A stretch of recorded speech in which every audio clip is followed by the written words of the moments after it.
Hello प्यारे दोस्तों, आज हम रूह का सौदा एक रोमांटिक प्रेम कहानी का नवा भाग लेकर आ गए हैं। तो चलिए आज की कहानी को शुरू करते हैं।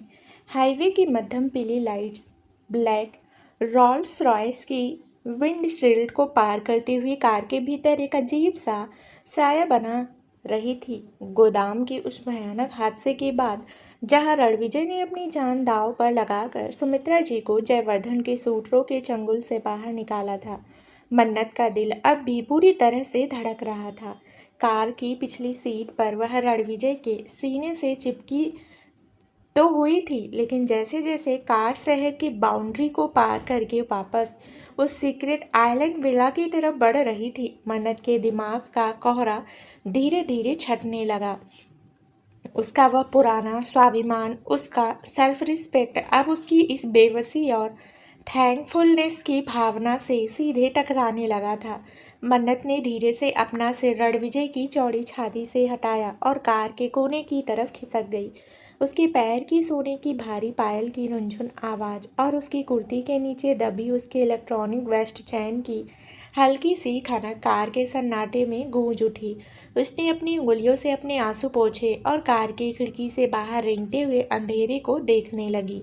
रणविजय ने मन्नत की इस अचानक आई दूरी को महसूस किया। उसकी गहरी काली आंखें, जो पल भर पहले एक अजीब से पजेसिव सुकून से भरी हुई थी, मन्नत के इस बदले हुए रूप को देखकर एक बार फिर कोल्ड और कैलकुलेटिव हो गई। उसने अपनी उस घायल हथेली को देखा जिससे खून लगातार रिसकर सफ़ेद पट्टी को सुर्ख लाल कर रहा था। उसके चेहरे पर शारीरिक दर्द का कोई एहसास नहीं था, लेकिन मन्नत का यह रेजिस्टेंस उसके जुनूनी दिल को अंदर तक चुभ रहा था। मुझसे दूर जाने की कोशिश फिर से शुरू हो गई मन्नत।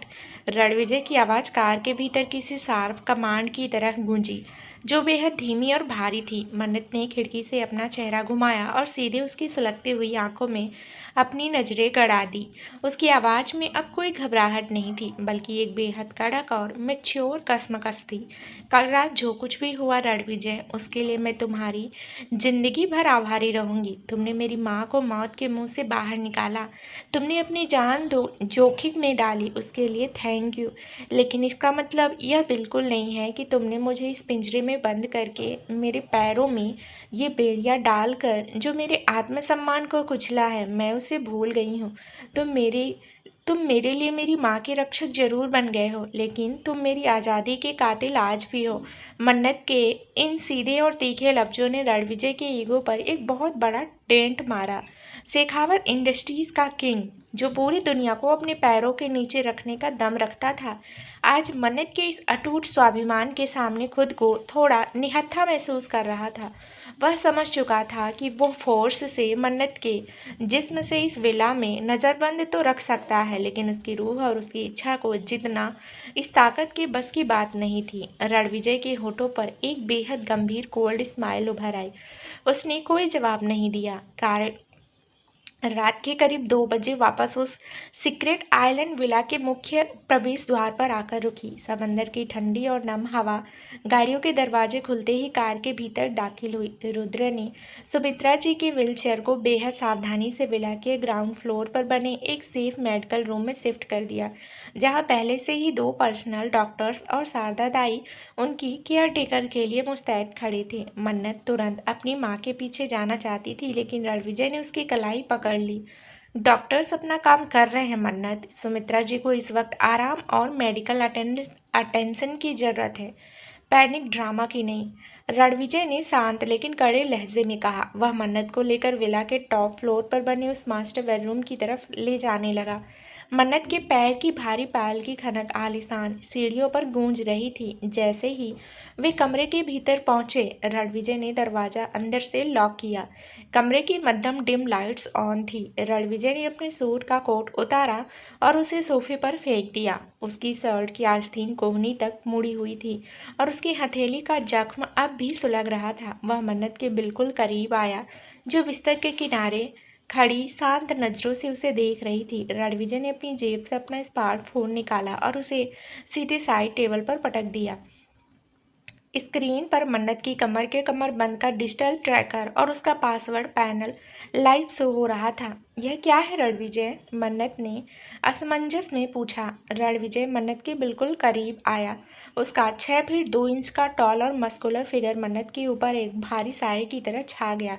उसने मन्नत के चेहरे को अपनी हथेलियों में फ्रेम नहीं किया, बल्कि सीधे उसकी आंखों में देखते हुए अपनी बेहद ठंडी और गहरी आवाज में कहा, यह मेरे फ़ोन का मेन साइबर पैनल है। तुम्हारी कमर पर बंधे इस इलेक्ट्रॉनिक कमरबंद का अनलॉक कोड इस स्क्रीन पर फ्लैश कर रहा है। तुम्हारी माँ नीचे पूरी तरह से सेफ है और बिला के बाहर मेरा प्राइवेट चॉपर खड़ा है। चाबी तुम्हारे सामने है मन्नत। अगर तुम्हें लगता है कि तुम्हारा यह स्वाभिमान मेरी इस सुरक्षा और मेरे इस दीवाने प्यार से बहुत बड़ा है, तो इस कोड को दबाओ, इस चैन को रखो और अपनी माँ को लेकर इसी वक्त इस आइलैंड से हमेशा के लिए चली जाओ। रणविजय सिंह शेखावत तुम्हें रोकने के लिए अपना एक गार्ड भी आगे नहीं भेजेगा। रणविजय का यह नया और सबसे बड़ा मास्टर स्ट्रोक मन्नत के दिल पर किसी वज्रपात की तरह लगा। उसका पूरा वजूद इस अचानक मिले चॉइस के सामने सुन्न पड़ गया। वह फटी आंखों से उस स्मार्टफोन की स्क्रीन को और फिर रणविजय के उस कोल्ड चेहरे को देखने लगी।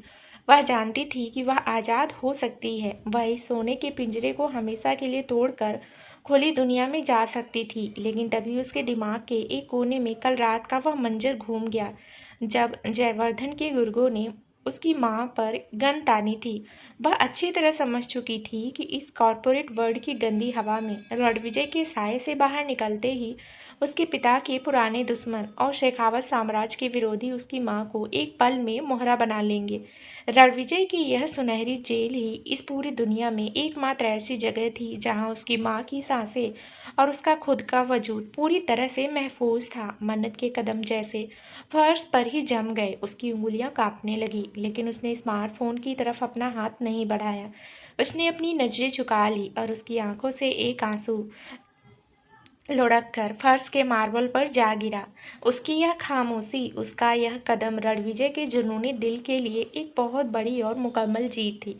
वह जानती थी कि वह आज़ाद होकर भी अब इस इंसान के साए से दूर जाने का सोच भी नहीं सकती। रणविजय ने मन्नत की इस खामोश हार को देखा तो उसके चेहरे की वह कड़क कठोरता धीरे धीरे कम होने लगी। उसने फर्श पर पड़े फर्स्ट एड बॉक्स की तरफ इशारा किया।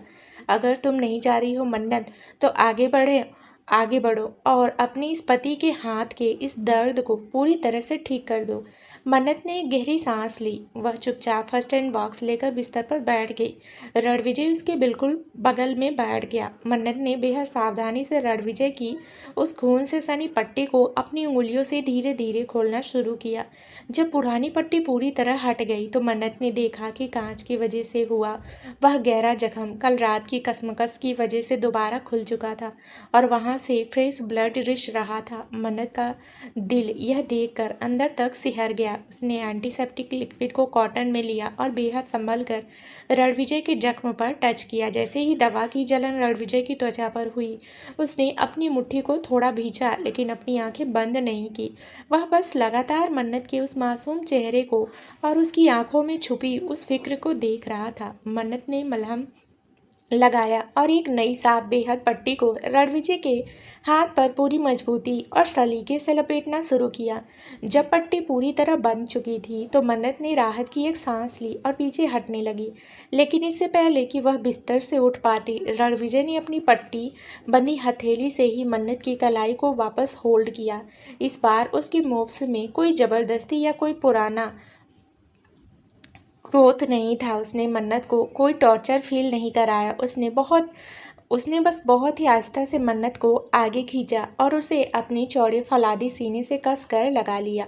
यह एक बेहद सिंपल, प्रोटेक्टिव और इमोशनल हक था। रणविजय ने अपना चेहरा मन्नत के घने लंबे बालों के भीतर छुपा लिया। मन्नत ने शुरुआत में थोड़ा सा स्टिफ होने की कोशिश की, लेकिन रणविजय की बाहों के उस गहरे सुरक्षित घेरे के सामने उसका शरीर धीरे धीरे ढीला पड़ गया। इस हक में कोई वासना नहीं थी, बल्कि जयवर्धन सिंघानिया के उस बड़े स्कैंडल और किडनैपिंग के बाद अपनी सबसे कीमती अमानत को सही सलामत वापस पा लेने का एक गहरा खामोश सुकून था। आई वॉज स्केयर्ड मन्नत। रणविजय की भारी कपकपी भरी आवाज मन्नत के कानों के पास गूंजी। शेखावत साम्राज्य का वह किंग जो कभी किसी के सामने नहीं झुकता था, आज मन्नत के बालों में अपना मुंह छुपाए अपनी इनसिक्योरिटी को बयां कर रहा था। जब रुद्र ने मुझे हॉस्पिटल का वो लाइव फुटेज दिखाया, मुझे ऐसा लगा मानो मेरी सांसें रुक गई। मैं तुम्हें खोने का रिस्क इस लाइफ में कभी नहीं ले सकता। अगर तुम्हें या तुम्हारी माँ को कुछ हो जाता तो रणविजय सिंह शेखावत खुद को तबाह कर लेता। मन्नत ने उसकी छाती पर अपने हाथ रखे। वह उसकी तेज चलती धड़कनों को महसूस कर सकती थी। वह समझ रही थी कि रणविजय का यह रूप कितना कॉम्प्लेक्स था। वह उससे नफरत करना चाहती थी, लेकिन उसका यह प्रोटेक्टिव साया आज उसकी जिंदगी की सबसे बड़ी जरूरत बन चुका था। मन्नत ने बिना कोई बात बोले चुपचाप अपनी आंखें बंद कर ली और उसकी बाहों के उस गहरे घेरे में खुद को पूरी तरह शांत होने दिया। काफी देर तक इसी खामोशी और इमोशनल हक में रहने के बाद रणविजय ने धीरे से अपनी पकड़ ढीली की। उसने मन्नत को बिस्तर पर लेटने का इशारा किया और खुद उसके ऊपर मखमली कम्बल उड़ा दिया। वह खुद उसके बगल में लेट गया और उसका हाथ अपनी घायल हथेली के बीच लेकर अपनी आंखें बंद कर ली। मन्नत नींद के आगोश में जाने लगी थी। सीक्रेट आइलैंड विला के मास्टर बेडरूम की विशाल कांच की दीवारों से पार जब सुबह की ताजी सुनहरी धूप भीतर दाखिल हुई तो कमरे का मिजाज बदला हुआ था। समंदर की ठंडी और नम हवा जब कमरे के भीतर रेंग रही थी तो खिड़की के पास रखे हल्के मखमली कर्टन्स हवा में धीरे धीरे झूल रहे थे। मन्नत की आंखें खोली तो उसके चेहरे पर कल रात की तरह कोई भारी खौफ या उदासी नहीं थी। उसने करवट बदली तो उसकी पतली कमर पर बंधा हुआ वह भारी सोने का इलेक्ट्रॉनिक वेस्ट चैन और उसके पैरों की भारी एंकलेट्स आपस में रगड़ खाकर एक बहुत ही बारीक और मधुर खनक पैदा कर रहे थे। मन्नत बिस्तर पर उठकर बैठी। उसके घुटने तक लंबे घने रेशमी काले बाल उसके नाजुक कंधों से फिसलते हुए आगे की तरफ गिर रहे थे। उसने देखा कि रणविजय बिस्तर पर नहीं था, लेकिन उसके साइड टेबल पर एक कस्टमाइज्ड गिफ्ट बॉक्स रखा हुआ था जिस पर एक छोटा सा नोट था। गेट रेडी मिसेस शेखावत, नीचे कोई तुम्हारा बहुत बेसब्री से वेट कर रहा है। मन्नत के होठों पर एक अनजानी सी मुस्कान उभर आई। उसका दिल यह सोचकर ही जोरों से धड़कने लगा कि उसकी माँ नीचे बिल्कुल सही सलामत है। उसने जल्दी से उस गिफ्ट बॉक्स को खोला। उसके भीतर एक बेहद खूबसूरत पेस्टल मिंट ग्रीन कलर का जॉर्जेट पटियाला सूट रखा हुआ था जिस पर बेहद बारीक और मॉडर्न थ्रेड वर्क किया गया था। मन्नत ने गहरी सांस ली, फर्स्ट एड बॉक्स को सलीके से अरेंज किया और चेंजिंग रूम की तरफ बढ़ गई। जब वह तैयार होकर आईने के सामने खड़ी हुई तो उस प्रिंट ग्रीन सूट में उसकी मासूमियत और उसकी हिरनी जैसी बड़ी आंखें बहुत ही गॉर्जियस लग रही थी। उसने अपनी मांग में गहरे लाल रंग का सिंदूर भला, गले में वह चमचमाता हुआ हीरे का मंगलसूत्र सेट किया और भारी कदमों से नीचे की तरफ बढ़ गई। जैसे ही वह विला के ग्राउंड फ्लोर पर बने उस सेफ और आलीशान मेडिकल रूम के पास पहुंची, उसे भीतर से अपनी माँ सुमित्रा जी की हल्की सी हंसने की आवाज़ सुनाई दी। मन्नत के कदम पल भर में तेज हो गए। उसने जैसे ही रूम का दरवाज़ा पुश किया, भीतर का नज़ारा देखकर वह वहीं ठटक गई। सुमित्रा जी बेड पर तकिए के सहारे बैठी हुई थी। उनके चेहरे पर बहुत दिनों बाद एक फ्रेश और हेल्दी ग्लो था और उनके बिल्कुल बगल में बिस्तर के कोने पर बैठा था शेखावत इंडस्ट्रीज का बेताज बादशाह रणविजय सिंह शेखावत।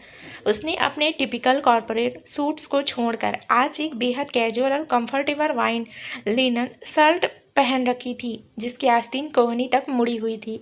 जहां उसकी कलाई पर मन्नत की बांधी हुई सफ़ेद पट्टी अब भी बंधी थी। वह सुमित्रा जी को अपने हाथों से चम्मच से सूप पिला रहा था और शारदा ताई पास में खड़ी मुस्कुरा रही थी। अरे मन्नत, आ गई तू? देख जरा अपने पति को, सुबह से मेरी सेवा में लगा हुआ है। मैंने कहा था कि शारदा ताई पिला देंगी, लेकिन रणविजय बेटा सुनता ही नहीं। कहता है कि माँ जी को सूप तो मैं अपने हाथों से ही पिलाऊंगा।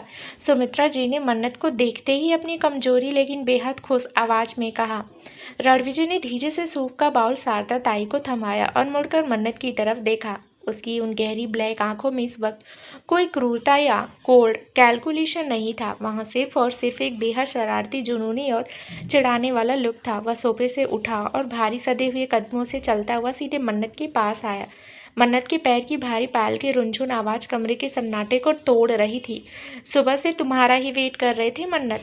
माँ जी कह रही थी कि तुम सुबह थोड़ा लेट उठती हो, लेकिन मैंने कहा कि मेरी बीबी बहुत पंक्चुअल है। आज शायद आज थोड़ा ज़्यादा थक गई होगी, रणविजय ने बेहद धीमी और मदहोश कर देने वाली आवाज़ में कहा। उसकी टोन में जो छिपा हुआ डबल मीनिंग था उसे समझकर मन्नत के गाल पर पल भर में सुर्ख लाल हो गए। रणविजय ने सुमित्रा जी के सामने मन्नत के करीब आने का कोई मौका नहीं छोड़ा। उसने बिना मन्नत की परमिशन के झटके से अपना मजबूत हाथ आगे बढ़ाया और मन्नत की पतली कमर में उंगलियां डालकर उसे अपनी तरफ खींच लिया। जैसे ही मन्नत का नाजुक शरीर उसकी चौड़ी छाती से टकराया, मन्नत के कपड़ों के नीचे दबी हुई उस इलेक्ट्रॉनिक वेस्ट चैन की हल्की सी खनक हुई, जो सिर्फ रणविजय को महसूस हुई। रणविजय, छोड़ो मुझे, माँ देख रही हैं। मन्नत ने बेहद धीमी आवाज़ में फुसफुसाते हुए उसके सीने पर अपनी हथेलियों से दबाव डाला। उसका चेहरा गुस्से के मारे तमतमा रहा था। देखने दो, माँ जी को भी तो पता चलना चाहिए कि उनका दामाद अपनी पत्नी से कितना प्यार करता है। रणविजय ने सुमित्रा जी की तरफ देखकर अपनी स्माइल को और चौड़ा करते हुए कहा। सुमित्रा जी दोनों को इस कदर क्लोज और खुश देखकर बेहद इमोशनल हो गई। उन्होंने अपने दोनों हाथ ऊपर उठाए। जीते रहो, भगवान तुम दोनों की जोड़ी को हमेशा सलामत रखे। रणविजय बेटा, मेरी मन्नत थोड़ी शर्मीली है, बचपन से ही बहुत सादगी में रही है ना, तुम इसका इस तरह ख्याल रखते हो, मेरा कलेजा ठंडा हो जाता है। माँ, मन्नत सिर्फ शर्मीली नहीं है, यह थोड़ी सी जिद्दी भी है, कभी कभी बहुत ज़्यादा नखरे दिखाती है, लेकिन मुझे इसके नखरे उठाना बहुत पसंद है। रणविजय ने मन्नत के गाल को अपनी उंगलियों से हल्का सा भींचते हुए कहा। मन्नत ने रणविजय की उंगलियों को झटके से हटाया। उसकी आंखों में इस वक्त जो प्यार वाला गुस्सा था वह देखने लायक था। माँ, आप इसकी बातों में मत आइए, यह जानबूझकर मुझे परेशान करने के लिए ऐसा बोल रहे हैं। आप बताइए, आपकी तबीयत अब कैसी है? डॉक्टर्स ने क्या कहा? मन्नत ने बात को पूरी तरह से घुमाते हुए अपनी माँ के पास जाकर उनके बेड पर बैठ गई। मैं बिल्कुल ठीक हूँ बेटा। रणविजय ने इस विला में जो डॉक्टर्स और सादा ताई को रखा है वे मेरा बहुत ख्याल रखते हैं। मुझे तो लगता है कि मैं अगले 4-5 दिनों में पूरी तरह अपने पैरों पर चलने लगूंगी। सुमित्रा जी ने राहत की सांस लेते हुए कहा। बिल्कुल चलेंगी माँ जी, और जब आप पूरी तरह वॉक करना शुरू कर देंगी तो मैं और मन्नत आपको इस आइलैंड के सबसे खूबसूरत प्राइवेट क्रूज पर लेकर चलेंगे। रणविजय ने पीछे से आकर मन्नत के कंधों पर अपने दोनों भारी हाथ टिका दिए। उसकी गर्म हथेलियों का स्पर्श मन्नत के सैटिन सूट को पार करता हुआ उसकी त्वचा को छू रहा था, जिससे मन्नत के पूरे शरीर में एक सिरहन दौड़ रही थी। वह अंदर ही अंदर चिढ़ रही थी कि यह इंसान अपनी इस खौफनाक सिक्योरिटी और वेस्ट चैन के कंट्रोल के बीच सुमित्रा जी के सामने इतना बड़ा आदर्श दामाद का फनी ड्रामा कैसे कर लेता था। दोपहर का वक्त हो चुका था और शारदा ताई ने सुमित्रा जी को दवाइयाँ देकर सुला दिया था। मन्नत मेडिकल रूम से बाहर निकली और भारी कदमों से सीढ़ियाँ चढ़ती हुई वापस अपने मास्टर बेडरूम की तरफ बढ़ने लगी। उसके पैर की पायल की रुनझुन आवाज़ आलीशान कॉरिडोर में गूंज रही थी। वह जैसे ही कमरे के भीतर दाखिल हुई, उसने देखा कि रणविजय पहले से ही सोफे पर बैठा अपने टैबलेट पर कुछ लीगल डॉक्यूमेंट्स रिव्यू कर रहा था। उसके चेहरे पर वही पुराना कड़क कॉर्पोरेट किंग वाला ठहराव वापस आ चुका था। मन्नत ने दरवाज़ा बंद किया और सीधे उसके पास जाकर खड़ी हो गई। उसने अपनी दोनों हथेलियां अपनी कमर पर रखी, जहां कपड़ों के नीचे वह सोने का कमरबंद कसा हुआ था। रणविजय, तुम्हारा यह ड्रामा अब बहुत ज़्यादा हो रहा है। नीचे माँ के सामने तुम जिस तरह मुझे परेशान कर रहे थे वो सब क्या था? तुम जानबूझकर उनके सामने मेरे इतने करीब आते हो ताकि मैं चाह कर भी तुम्हें पीछे ना धकेल सकूं, है ना? रणविजय ने अपना टैबलेट साइड टेबल पर रखा। उसके होठों पर वही डार्क पजेसिव और बेहद अट्रैक्टिव स्माइल वापस आ गई। वह सोफे से उठा और अपने 6 फीट 2 इंच के विशाल वजूद के साथ मन्नत के बिल्कुल सामने आकर खड़ा हो गया। उनके बीच का फासला पल भर में खत्म हो गया। वह कोई ड्रामा नहीं था मिसेस शेखावत। रणविजय ने मन्नत के चेहरे पर गिरती एक लट को अपनी उंगली की नोक से सहलाते हुए कहा। वह तो सिर्फ एक शुरुआत थी, तुम्हें यह एहसास दिलाने की कि तुम अब ऑफिशियली और हर तरह से सिर्फ मेरी हो, और माँ जी के सामने तुम्हें इस तरह चढ़ाना मुझे बहुत ज़्यादा रिफ्रेशिंग लगता है। तुम बहुत बड़े फ्लर्ट हो रणविजय। मन्नत ने अपना चेहरा दूसरी तरफ घुमाते हुए कहा, लेकिन उसके दिल की धड़कनें इस वक्त इतनी हैवी चल रही थी कि उसका पूरा शरीर कांप रहा था। रणविजय ने बिना कोई वक्त गंवाए अपना मजबूत हाथ आगे बढ़ाया और मन्नत की पतली कमर को अपने हाथों के बीच लॉक करके उसे बिस्तर की तरफ पुश कर दिया। मन्नत का नाजुक शरीर मखमली चादर पर गिर पड़ा और उसके पैर की भारी पायल और वेस्ट चैन एक साथ बहुत ही तीखी और मधुर खनक कर उठे। रणविजय बिस्तर पर उसके ऊपर झुक गया। उसके बाल मन्नत के चेहरे के बिल्कुल करीब थे और उसकी गहरी काली आंखें सीधे मन्नत के उन गुलाबी कांपते हुए होठों पर टिक गई। कमरे के भीतर इस वक्त समंदर की लहरों का शोर पूरी तरह से गायब हो चुका था और केवल उन दोनों की हैवी ब्रीदिंग सुनाई दे रही थी। रणविजय ने इस बार मन्नत को कोई प्रताड़ना या कोई टॉर्चर फील नहीं कराया। उसके अप्रोच में एक बेहद क्यूट, जनरल और आज की रोमांटिक फ्लो था। उसने अपना चेहरा थोड़ा सा टिल्ट किया और अपने होठ बहुत ही आहिस्ता से मन्नत के होठों की लकीर पर रख दिए। यह कोई वार्ड या जबरदस्ती भरा किसिंग नहीं था। रणविजय ने मन्नत के निचले होठ को अपने होठों के बीच लिया और उसे बेहद प्यार से स्लो बर्न फ्लो में शक करना शुरू कर दिया। मन्नत के पूरे वजूद में एक अजीब सा मीठा नशा दौड़ गया। उसका वह पुराना रेजिस्टेंस, उसकी वह कशमकश पल भर में इस गहरे स्पर्श के नीचे पूरी तरह से दब चुकी थी। मन्नत की आंखें धीरे धीरे पूरी तरह से बंद हो गई और उसने अनजाने में ही अपने दोनों हाथ रणविजय के चौड़े कंधों पर कस दिए। उसकी उंगलियां उसकी वाइट लिनन शर्ट के फैब्रिक को क्रश कर रही थी। रणविजय ने मन्नत के ऊपरी होठों को अपने मुंह के भीतर खींचा और अपनी जीभ की कोमल नोक से मन्नत के होठों के कोनों को धीरे धीरे छूना शुरू किया। मन्नत इस क्यूट और किस के एहसास में इस कदर मदहोश हो चुकी थी कि वह खुद को इस गहरे नशे से अलग करने की सोच भी नहीं पा रही थी। उसका पूरा शरीर रणविजय के इस प्रोटेक्टिव साये में मोम की तरह पिघल चुका था। रणविजय ने मन्नत के होठों को चूमते हुए उसकी हर एक सांस को अपने नाम कर लिया था और मन्नत बिना किसी विरोध के अपनी मर्जी से इस प्यारे मोमेंट में पूरी तरह से खोई हुई थी। काफ़ी देर तक मन्नत के वजूद पर अपनी इस मोहब्बत का मुकम्मल जादू बिखेरने के बाद रणविजय ने बहुत ही धीरे से अपने होठों को मन्नत के होठों से अलग किया।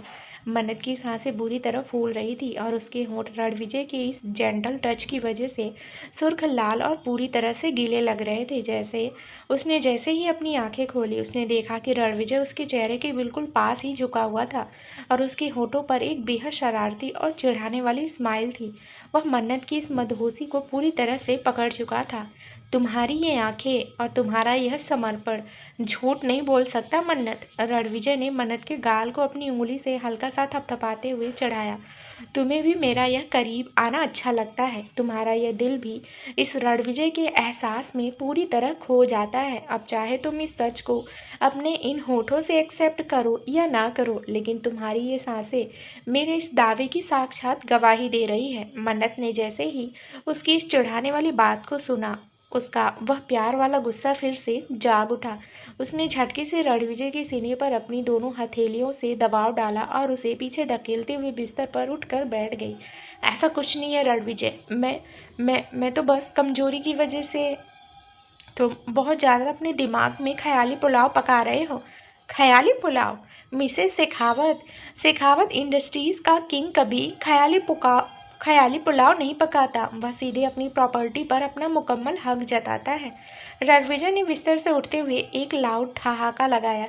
उसकी वह गहरी और मदहोश कर देने वाली हंसी पूरे मास्टर बेडरूम की दीवारों में गूंज उठी। मन्नत ने तकिए को उठाकर रणविजय की तरफ फेंकने का नाटक किया, लेकिन रणविजय ने उसे हवा में ही कैच कर लिया और एक बार फिर मन्नत की तरफ देखकर अपनी आंख मारी। मन्नत ने चिढ़कर अपना मुंह दूसरी तरफ घुमा लिया, लेकिन उसके दिल के भीतर की वह कड़क बर्फ अब पूरी तरह से पिघलकर एक बेहद खूबसूरत और प्योर लव स्टोरी का रूप ले चुकी थी। वह जानती थी कि वह आज़ाद होकर भी अब इस इंसान के साये से, उसकी इस डिजिटल वेस्ट चैन की बंदिशों से दूर जाने की सोच भी नहीं सकती थी, क्योंकि उसका यह दिल अब पूरी तरह से रणविजय सिंह शेखावत के नाम की सिंदूर और उसकी रूह के रंग में रंग चुका था। मास्टर बेडरूम की विशाल कांच की दीवार के पास समंदर का पानी धीरे धीरे गहरे नीले रंग में ढल रहा था। दोपहर की तीखी सुनहरी धूप अब पूरी तरह से शांत होकर सिमटने लगी थी। मन्नत बिस्तर के कोने पर अकेली बैठी हुई थी और उसके घुटने तक लंबे घने रेशमी काले बाल उसकी पीठ से फिसलते हुए फर्श को छू रहे थे। कमरे के भीतर पसरा हुआ वह गहरा सन्नाटा इस वक्त समंदर की लहरों के शोर से भी ज्यादा तीखा महसूस हो रहा था। मन्नत ने अपनी गोरी कलाई को घुमाकर देखा, जहां घड़ी की सुइयां शाम के 6 बजने का इशारा कर रही थी। रणविजय को गए हुए पूरे 2 दिन हो चुके थे। शेखावत इंडस्ट्रीज के ग्लोबल सर्वर्स और दिल्ली हेड ऑफिस की तरफ से आए एक अर्जेंट एनक्रिप्टेड कॉल की वजह से उसे रुद्र और अपनी स्पेशल कमांडो टीम के साथ तुरंत निकलना पड़ा था। जयवर्धन सिंघानिया की बची कुची अंडरग्राउंड लीगल फाइल्स को पूरी तरह से न्यूट्रलाइज करने और बोर्ड ऑफ डायरेक्टर्स की मीटिंग को अटेंड करने के लिए उसका दिल्ली जाना बेहद जरूरी था। पहले दिन तो वह रात को भी वापस नहीं आ पाया था और आज दूसरे दिन की शाम ढल चुकी थी, लेकिन विला के आलीशान कॉरिडोर में उसके भारी कदमों की कोई आहट नहीं थी। मन्नत ने एक लंबी थकी हुई सांस ली। वह बिस्तर से उठी और उसके पैर की भारी सोने की पायल की रुनझुन आवाज और उसकी कुर्ती के नीचे दबी उस इलेक्ट्रॉनिक वेस्ट चैन की हल्की सी खनक कमरे के सन्नाटे में गूंज उठी। उसने खिड़की के पास जाकर बाहर देखा, जहां चारों तरफ सिर्फ नीला समंदर और गहराता हुआ अंधेरा था। मन्नत को चाहकर भी इस बात से इनकार नहीं हो रहा था कि वह रणविजय को बुरी तरह मिस कर रही थी। भले ही वह यहाँ उसकी कैद में थी, भले ही रणविजय के उस खौफनाक जुनून ने उसे इस सुनहरी जेल का कैदी बना दिया था, लेकिन पिछले कुछ दिनों में उसका साया, उसकी वह भारी फौलादी मौजूदगी और उसका प्रोटेक्टिव होना मन्नत की लाइफ का एक ऐसा हिस्सा बन चुका था जिसके बिना विला का यह कोना कोना उसे पूरी तरह से सूना और खाली लग रहा था। वह ना चाहते हुए भी हर एक सेकंड सिर्फ रणविजय के बारे में ही सोच रही थी। खुद को संभालने के लिए मन्नत कमरे से बाहर निकली और भारी कदमों से सीढ़ियां उतरकर नीचे ग्राउंड फ्लोर पर बने उस मेडिकल रूम की तरफ बढ़ गई। कम से कम यहाँ उसकी माँ सुमित्रा जी उसके साथ थी, जो उसकी जिंदगी का इकलौता संबल थी। मन्नत ने जैसे ही कमरे का दरवाजा खोला, उसने देखा कि सुमित्रा जी व्हीलचेयर से उठकर शारदा ताई का हाथ थामे बेहद धीमे धीमे अपने पैरों पर 4 कदम चलने की कोशिश कर रही थी। उनके चेहरे पर बहुत दिनों बाद एक सच्ची और प्योर स्माइल थी और उनकी सेहत अब पूरी तरह से रिकवर हो चुकी थी। अरे मन्नत, दिख बेटा, मैं अब बिना किसी सहारे के भी खड़ी हो पा रही हूँ। भगवान मेरे दामाद को दुनिया की हर खुशी दे। रणविजय बेटा की वजह से ही आज मुझे यह नया जीवन मिला है, सुमित्रा जी ने मन्नत को देखते ही खुश होकर कहा। मन्नत तुरंत आगे बढ़ी और उसने अपनी माँ को सहारा देकर वापस बेड पर बिठाया। माँ, आप इतनी जल्दबाजी क्यों कर रही हैं? अभी आपको ज़्यादा स्ट्रेस नहीं लेना चाहिए। सुमित्रा जी ने मन्नत के उदास और खोए हुए चेहरे को बहुत ध्यान से देखा। उनकी अनुभवी आंखों से मन्नत की यह छटपटाहट छिप नहीं सकी।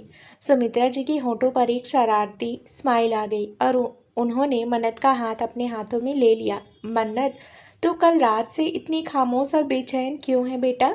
रणविजय 2 दिन से दिल्ली गया है ऑफिस के काम से। तू उसे मिस कर रही है ना? देख, तेरा चेहरा साफ बता रहा है कि तेरी नजरें सिर्फ दरवाजे की तरफ टिकी है। सुमित्रा जी की यह फनी और सीधी बात सुनकर मन्नत पल भर के लिए पूरी तरह से ब्लश कर गई, लेकिन उसने तुरंत खुद को संभाला और अपना चेहरा दूसरी तरफ घुमाते हुए बात को इग्नोर करने की कोशिश की। नहीं माँ, ऐसी कोई बात नहीं है। आप मेरे पास हैं, मुझे और क्या चाहिए? वैसे भी इतने दिनों बाद आप पूरी तरह ठीक हुई हैं, तो मेरा पूरा ध्यान सिर्फ आप पर है। मैं किसी को मिस नहीं कर रही हूँ। झूठ मत बोल मन्नत, मैं तेरी माँ हूँ, तेरी रग रग से वाकिफ हूँ। पति पत्नी के बीच की यह दूरी ही तो प्यार को और गहरा बनाती है, सुमित्रा जी ने उसे चिढ़ाते हुए कहा, जिससे मन्नत का चेहरा शर्म और एक अजीब से प्यार वाले गुस्से के मारे और लाल हो गया। तभी रूम का दरवाजा पूरा खुला और सामने दाई माँ खड़ी थी, जो दिल्ली से सीधे इसी सीक्रेट आइलैंड विला पर पहुंची थी। दाई माँ को देखते ही मन्नत की आंखों में एक सच्ची खुशी चमक उठी। वह सुमित्रा जी के बेड से उठी और सीधे जाकर दाई माँ के गले लग गई।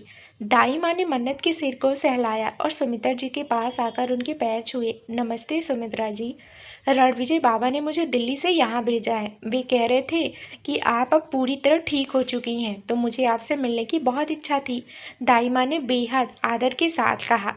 शारदा दाई ने सुमित्रा जी को दवाइयाँ दी और वे दोनों बात करने लगी। कुछ देर बाद सुमित्रा जी को आराम करने के लिए छोड़कर दाई माँ और मन्नत मेडिकल रूम से बाहर आई और वेला के शांत लॉन की तरफ बढ़ गई, जहाँ समंदर की लहरों का शोर मध्यम सुनाई दे रहा था।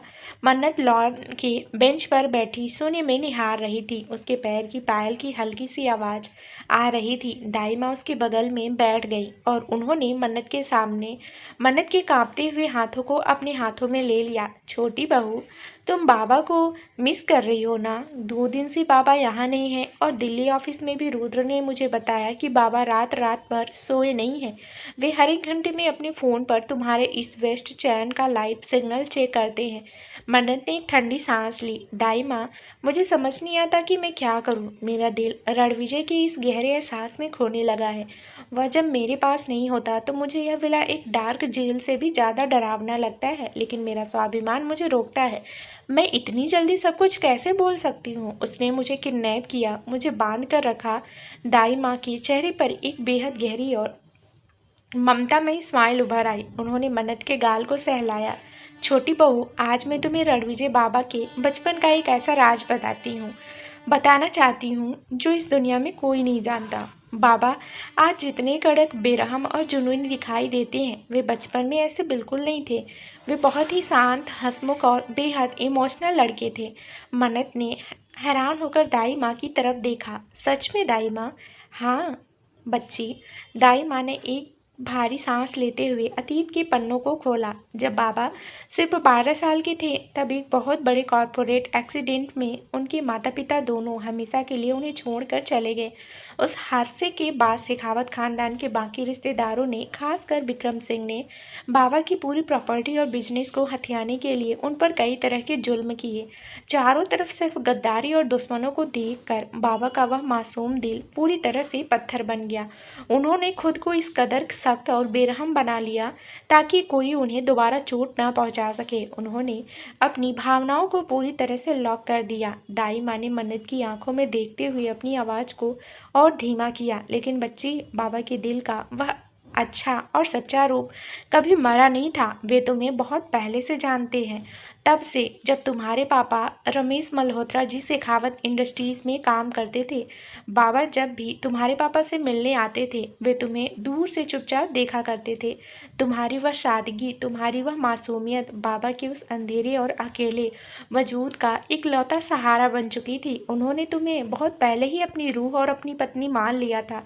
वे तुम्हें इस पिंजरे में परेशान करने के लिए नहीं रखे थे छोटी बहू, वे तुम्हें इस क्रूर दुनिया के दुश्मनों से बचाने के लिए और तुम्हें कभी खुद से दूर ना होने देने के लिए इस कदर जुनूनी हो चुके हैं। वे तुमसे बेपनाह, अपनी जान से भी ज़्यादा प्यार करते हैं। दाई माँ के मुंह से रणविजय के बचपन का यह डार्क और इमोशनल पास्ट सुनकर मन्नत का पूरा वजूद अंदर तक हिल गया। उसकी आंखों से आंसू बहने लगे। वह समझ चुकी थी कि रणविजय का यह ऑब्सेशन कोई सनक नहीं थी, वह एक ऐसी टूटी हुई आत्मा की पुकार थी जिसने पूरी जिंदगी सिर्फ अकेलेपन का दर्द झेला था और मन्नत को अपनी आखिरी उम्मीद मानकर उसे अपने साए में समेट लिया था। रणविजय के लिए उसके दिल के भीतर छुपी वह फीलिंग अब पूरी तरह से बदल चुकी थी। रात के करीब 11 बज चुके थे। मन्नत वापस अपने मास्टर बेडरूम में आ गई। कमरा पूरी तरह से खाली था और खिड़की के बाहर समंदर का अंधेरा गहरा चुका था। मन्नत बिस्तर पर बैठ गई। उसका दिल इस वक्त रणविजय की आवाज़ सुनने के लिए पागलों की तरह तड़प रहा था। वह चाहकर भी खुद को रोक नहीं पा रही थी। उसने साइड टेबल पर रखे रणविजय के उस पर्सनल स्मार्टफोन को उठाया जिसे वह जल्दबाजी में वहीं छोड़ गया था।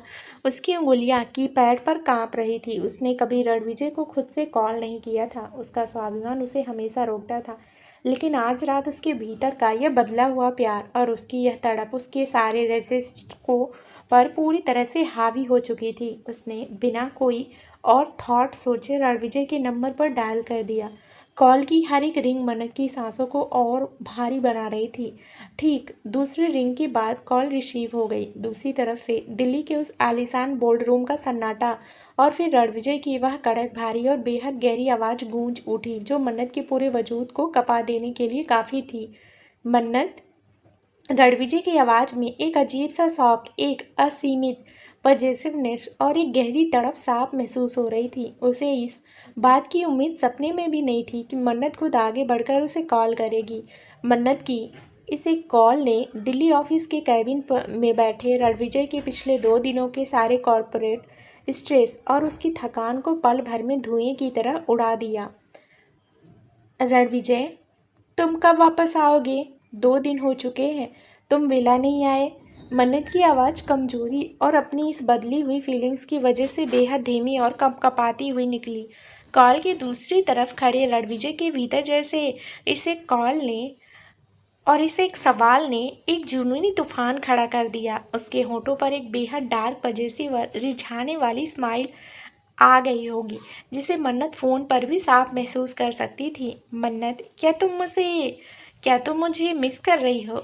2 दिन की यह दूरी क्या मेरी इस चिड़िया को बर्दाश्त नहीं हो रही? ऐसा कुछ नहीं है, ठीक है। मैं तो बस माँ की वजह से वे पूछ रही थी कि तुम कब आओगे और तुम्हारे हाथों की बनी खीर, मतलब उनके हाथों की बनी खीर कब खाओगे? मन्नत ने अपनी बात को संभालने के लिए अपनी माँ का बहाना बनाया। उसका पूरा चेहरा इस वक्त शर्म के मारे लाल हो चुका था। झूठ बोलना बंद करो मिसेस शेखावत। रणविजय की आवाज़ में वह मदहोश कर देने वाला नशा और बढ़ गया। तुम्हारी यह कॉल बयां कर रही है कि तुम्हें भी इस रणविजय की आदत हो चुकी है। अब चाहे तुम इस सच को अपने इस होठों से एक्सेप्ट करो या ना करो, लेकिन तुम्हारी ये सांसें मेरे इस दावे की साक्षात गवाही दे रही है। रुद्र, चॉपर इमीडिएटली रेडी करो। हम इसी वक्त आइलैंड वापस जा रहे हैं। रणविजय ने रुद्र को हुक्म दिया और मन्नत से कहा, मैं बस 1 घंटे के भीतर तुम्हारे सामने हूँगा मन्नत। मेरे आने तक बेडरूम से बाहर कदम मत रखना। कॉल डिस्कनेक्ट हो गई। मन्नत ने फ़ोन को अपने सीने से चिपका लिया। उसका पूरा वजूद इस वक्त एक अजीब से मीठे और प्योर लव स्टोरी के रंग चुका था। वह जानती थी कि वह आज़ाद होकर भी अब इस इंसान के साय से, उसकी इस डिजिटल बेस्ट चैन की बंदिशों से दूर जाने की सोच भी नहीं सकती, क्योंकि उसका यह दिल अब पूरी तरह से रणविजय सिंह शेखावत के नाम का जागीर बन चुका था। तो दोस्तों, आगे अब इस कहानी में क्या नया ट्विस्ट आने वाला है, ये जानने के लिए इस कहानी का अगला भाग जरूर सुने, जो बहुत ही जल्द इस चैनल पर प्रसारित कर दिया जाएगा। धन्यवाद दोस्तों।